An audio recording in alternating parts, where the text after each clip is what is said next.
Oh. And so, good evening, everybody. Well, watching us from the West Coast in the US. And good morning to everyone watching from Asia. This is our first Hangout about the World Bachelor in Business, which is a new innovative program, a joint degree program from the Marshall School of Business at the University of Southern California, Hong Kong University of Science and Technology, and Bocconi University in Milan.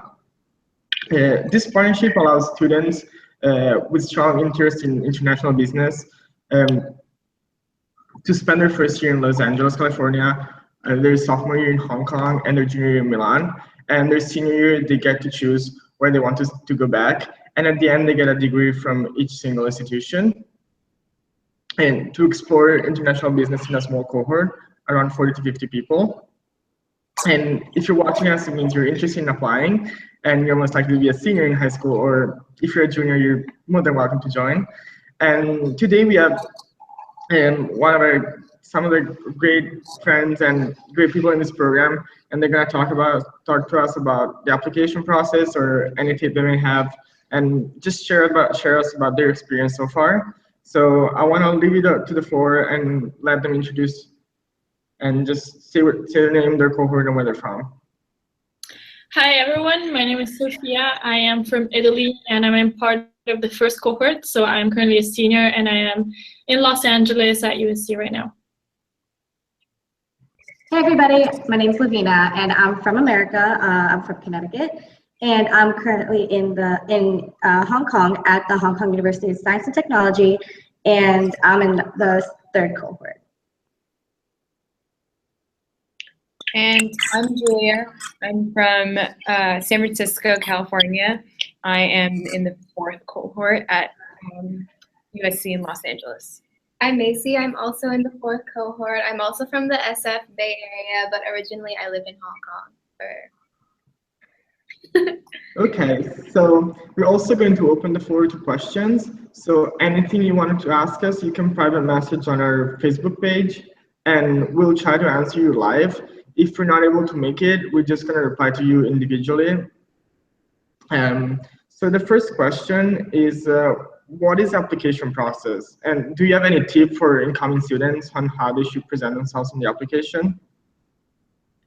So the application process can be submitted through Bocconi or through the Common App at USC. So the two processes are different in terms of the platform, but the deadline is the same, and this year will be December the 1st. The criteria are the same, so it will be based on the transcripts, SAT or ACT results for non-English native speakers, the TOEFL or any other English examination, and then the CV, personal statement. Students also have to make a video answering some questions. The difference for Bocconi, I applied through Bocconi being Italian, is that first only students with a EU passport should apply through Bocconi, and as well there you apply directly on Bocconi's website, so it's much more direct, whereas if you apply through USC, you go through the Common App, which American students are more familiar with, but European students might have more difficulties in approaching.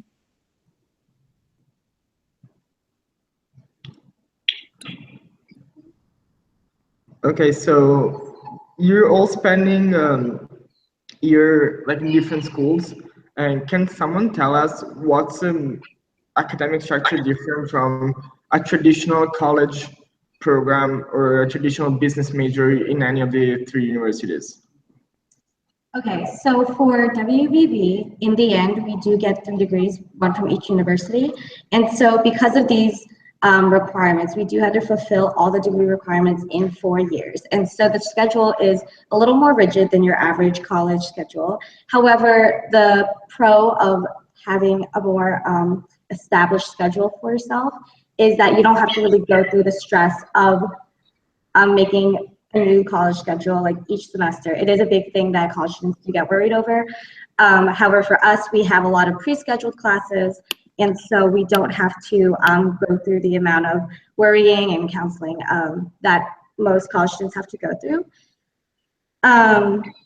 And more, if you want to take electives, they're more in your 4th year, but there are also spaces that you can open up with certain AP credits and stuff.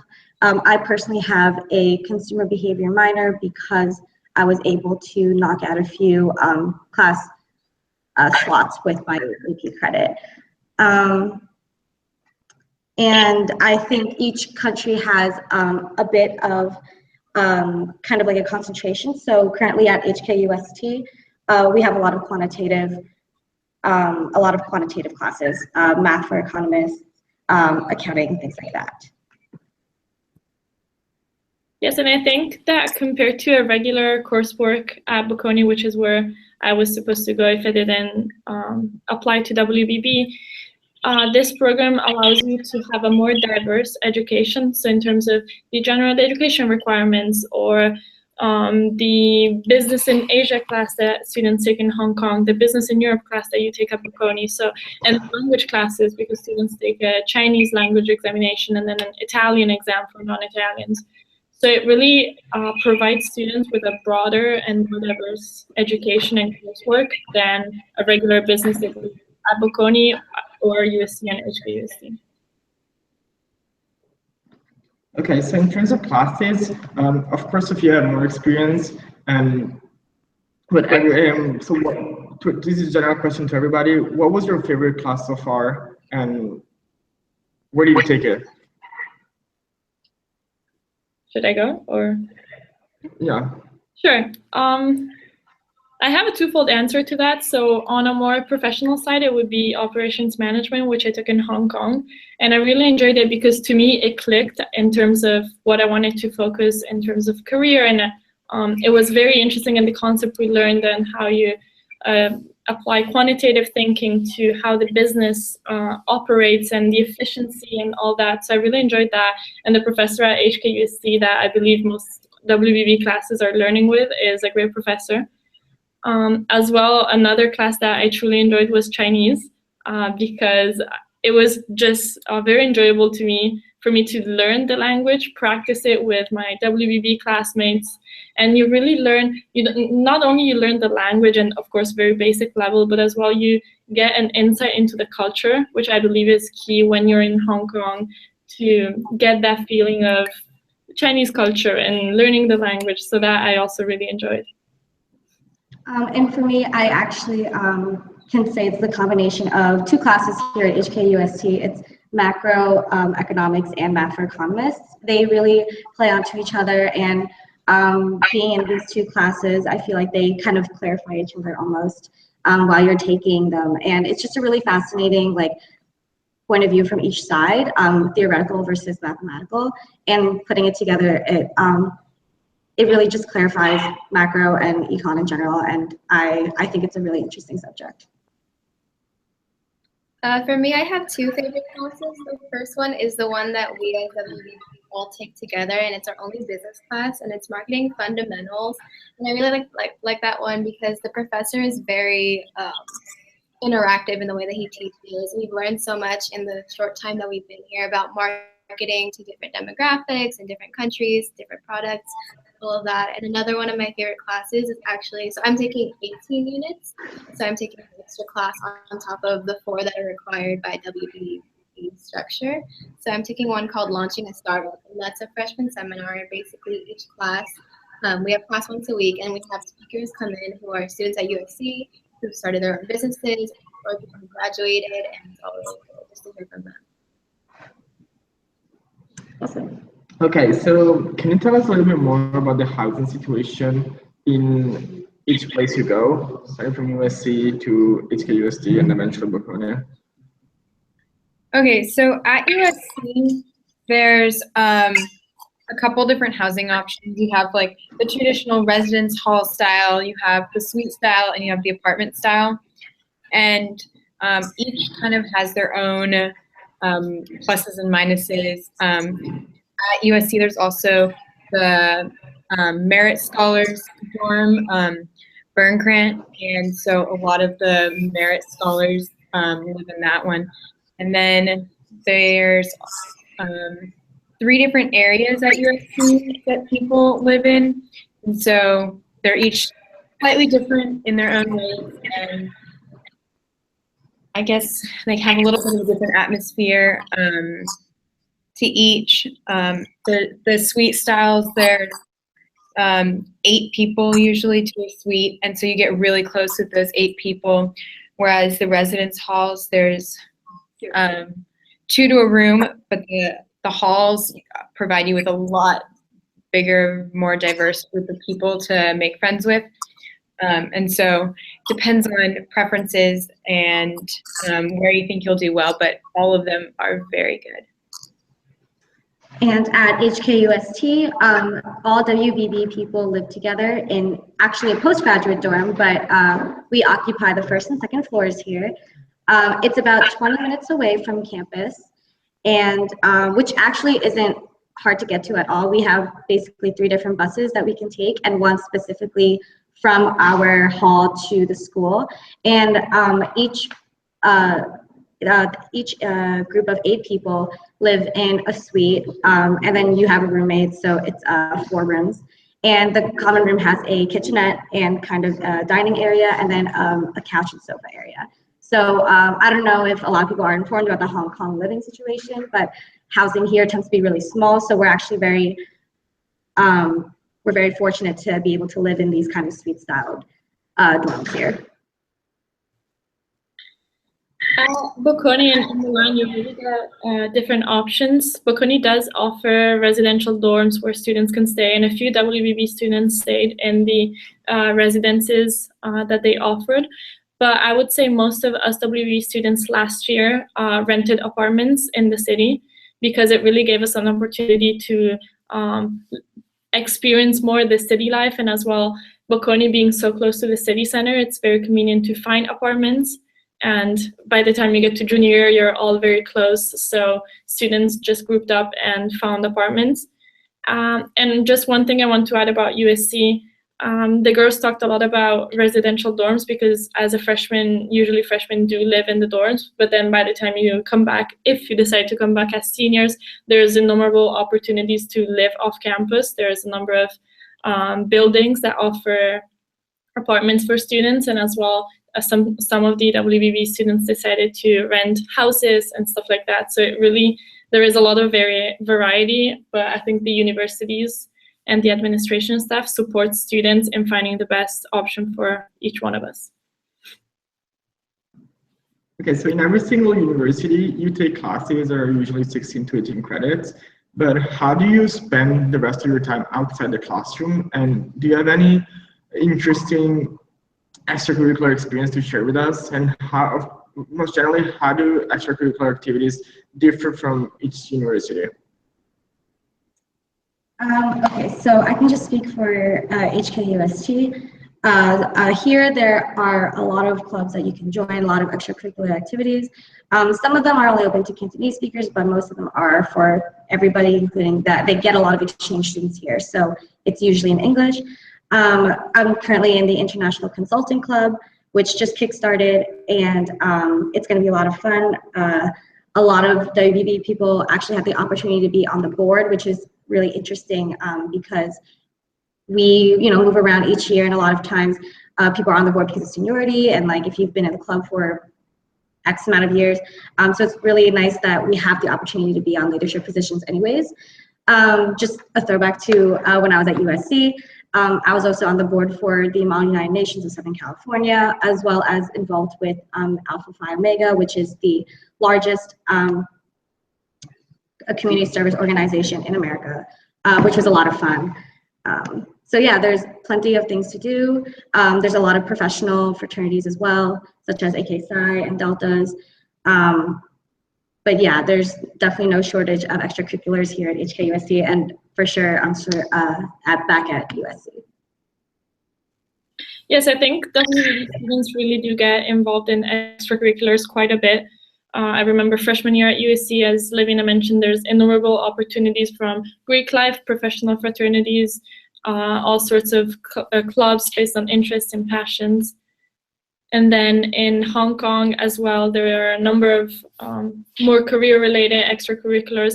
In Milan, personally, I can speak about my experience in Milan. I joined Bocconi's Junior Enterprise, which is a student-managed consulting, acting like a consulting firm. And it was very interesting, not only because it allowed me to explore my interest for consulting, which I ended up landing an internship in, but as well, the culture inside the organization allowed me to, as Lavina was saying, get leadership positions, which are particularly important because the initial worry that many of us had was that we wouldn't be able to hold leadership positions or experience that because we move a lot from one year to the other. But this proved to be wrong. So this is something that we truly all enjoyed. And back at USC, many of us had an opportunity to rejoin the organizations that they were a part of, which I believe is also a great part of WBB, and how even though we were not at USC for 2 years, we are able to come back and still feel like we belong here and still go back to the organizations that we were part of. Yeah, and I'm a freshman at USC, so we haven't been here for a very long time, but I've joined a couple of extracurriculars. One of them is the Marshall Business Network, which is basically just a club that brings in different speakers from different companies. We go on corporate tours, we have networking events, things like that. I'm also on undergraduate student government in the community affairs division. So basically, for those of you who don't know, they're building a new part of USC called the USC Village. And we received a grant from the Obama administration called Slate. It's like Slate C. And our job on undergrad student government is basically to allocate that money with the Price School of Public Policy at USC. So that's another thing that I'm doing as a freshman. And besides that, I also do some tutoring on the side as like a service project. Yeah, so it's not very hard to get involved in extracurriculars your first few weeks of school here. Okay, so we mentioned it's a pretty small group, and we got a lot of questions about how the relationship in the cohort itself. And some people are wondering, how does it feel to live with the same people pretty much throughout the years and in different countries? And most of all, does that kind of give you a limitation on your other activities in the campus, and how the relationship in the cohort itself? So WBB is really like a family. It does sound a little cheesy, but we really, I mean, we live together, we work together, and we're kind of each other's almost like business partners, but also best friends. It's very interesting. And that's just me talking about within like one cohort. However, we also have this really dynamic interaction between cohorts as well. So between the first and second, second, third, first, third, what have you. And, we help each other with internships and connections already. And even just like getting used to the city. I know I definitely contacted people on what should I bring to Hong Kong? What should I do here? Where are places that I can eat and things like that. And it's beyond useful. Even just like career advice as well. What's at HAUST that I can expect? Who have you talked to get connected to other people? I'm sure you can talk about your internship and stuff that you got here at HAUST. And it's just a really really nice family that you kind of get paired with once you get into the program, just because it's really something unique to WBB. Once you have a program where there's few people in each cohort, you can really foster those connections, and they're really, really strong. So what are the advantages of being in such a program? Just in terms of like career or other stuff you want to add on top of that? Okay, so personally why I chose WBB is just because it's unlike any other program that is out there for undergrads, especially if you're interested in global business, getting international experience. And for me, besides like the whole traveling aspect and the fact that you get 3 degrees, what I really want to do in the future is to start an NGO that helps develop small businesses in third world countries. So I felt like all the business experience that I'd get, and as well as the global experience and all the connections I'd make, would really help with that. So it's really it's an incredible program. It's a really good opportunity, especially if you know what you want, and even if you don't, just because there are so many different opportunities to explore what you want to do if you're in WBB. Yeah, I would just like to add to that, not only you get this incredible international exposure to all sorts of global business, but as well, when you recruit, and I think I can speak more about this because being a senior, I've gone through recruiting and I'm looking into other things now. So it really makes you stand out as a candidate. So I think in terms of finding the best career, WBB really gives us a competitive advantage. Not only is international experience one of the key attributes that employers look for in candidates, but as well being in this program, and when we explain the 3 schools and the fact that we get 3 degrees and we move each year, it really tells you about you a lot. So it tells about how entrepreneurial you are and about how flexible and adaptable and open-minded you are, and it really shows many attributes that allow you to stand out among peers. So I believe that all of us WBB students are, especially in our class, got amazing career opportunities and did very well this past summer, and now looking into post-graduation positions. And I believe that the program itself really helped us out in terms of finding the best place for us. Yeah, and I can add on a little bit to us being very attractive to people and organizations because we're seen as very adaptable. We are, willing to take we're willing to take a risk, basically, more so maybe than the average college student.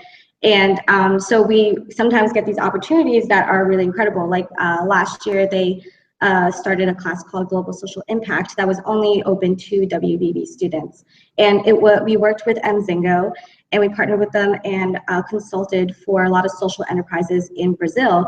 And then it culminated in a week-long visit to Brazil where we actually presented our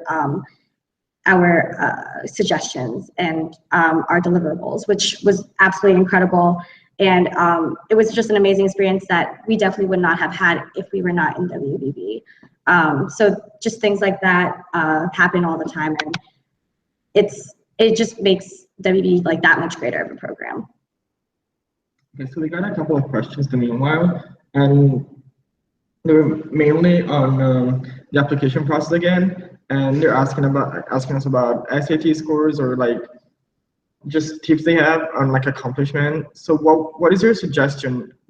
Going back in time, I know for some people it's probably harder than us, but what were you thinking about when you're writing your application? And what is your suggestion for a high school senior going into college next year? Okay. I think that the fact that WBB on the Common App, which is how I applied, we have our own specific like set of essays you have to answer, and I feel like that is your biggest opportunity to show why you are right for WBB. And especially when you're writing your essays, talk about something that isn't on the rest of your application. Like, don't necessarily talk about all of your extracurriculars or your stats or anything like that, but really show your personality and show how you would be right for WBB, and just talk about your goals and just why WBB would be valuable to you. And in terms of SAT, ACT scores, like subject tests, things like that, you don't have to necessarily have a perfect score on anything or like perfect grades. It's mostly your person, because it's a really holistic application. I know a lot of people think that that's just what colleges say, but USC especially really takes into account your personality and your goals and your ambitions. I just want to add on to that. In your supplemental questions for WB through the Common App, make sure you answer them in a way that definitely isn't in the rest of your essay, but also that shows who you are and what things you've accomplished and how they've affected your life and changed you for the better. One of mine was on how one specific moment in time when I was traveling affected me in the long run. And so just like small moments like that you can expand on are the things that they like to see, because they see how you take a small lesson and implement it into your life. Yeah, for example, my essay was on something that I actually didn't want to put on my Common App at all. Like sophomore year of high school, I started my own business on Etsy, and I just kind of talked about through that process how I taught myself how to make like a business model, establish like profit margins and stuff like that. And even though it's like this thing that I thought was really trivial in my life, just talking about how it affected me and changed me as a person I feel like that really made me stand out to the admissions officers because they want to see how ambitious you are, how different you are from the norm, because that's what WB requires.